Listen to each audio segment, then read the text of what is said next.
നമസ്കാരം. റാഫ്റ്റോക്ക് ഫുട്ബോളിലേക്ക് അവർക്കും സ്വാഗതം. മെസ്സിക്ക് 18 വയസ്സായില്ലേ, ഇനിയിപ്പോൾ വേൾഡ് കപ്പ് ഒക്കെ നേടാൻ പറ്റുമോ? പറ്റും. മെസ്സിയുടെ സ്കില്ലും കപ്പാസിറ്റിയും കഴിവൊക്കെ നിങ്ങൾക്ക് അറിയാഞ്ഞിട്ടാണ്. അദ്ദേഹത്തിന് ഈ പ്രായത്തിലും എന്തും ചെയ്യാൻ പറ്റും. പറയുന്നത് ആരാ? ഒസ്മാൻ ഡെംബലെയാണ്. ഫ്രാൻസിൻ്റെ സൂപ്പർ താരം, നിലവിലെ ബാലൻ ഡിയോർ ജേതാവ്. സ്പാനിഷ് മാധ്യമം മാർക്കയ്ക്ക് നൽകിയിട്ടുള്ള അഭിമുഖത്തിലാണ് ഇങ്ങനെ മെസ്സിയെക്കുറിച്ച് പറഞ്ഞിരിക്കുന്നത്. നീണ്ട ഇൻ്റർവ്യൂ ആണ്, പല കാര്യങ്ങളും സംസാരിക്കുന്നുണ്ട്. അപ്പോൾ ആ കൂട്ടത്തിൽ മെസ്സിയെക്കുറിച്ച് ചോദിക്കുന്നു.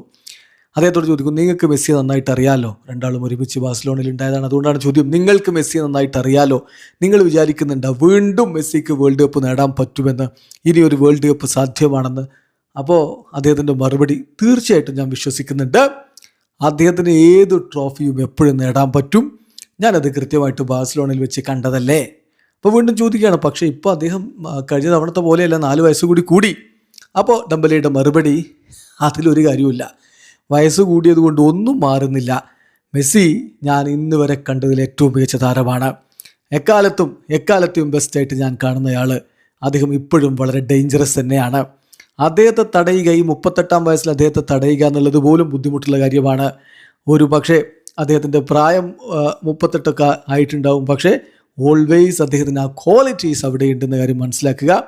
സോ നമ്മൾ കെയർഫുൾ ആയിരിക്കണം. മെസ്സിയുടെ കാര്യത്തിൽ അദ്ദേഹത്തിന് വീണ്ടും അത് നേടാനുള്ള കപ്പാസിറ്റി ഉണ്ട് എന്നുള്ള യാഥാർത്ഥ്യം നമ്മൾ മനസ്സിലാക്കണം എന്ന് കൂടി ഡെംബലെ പറയുന്നു.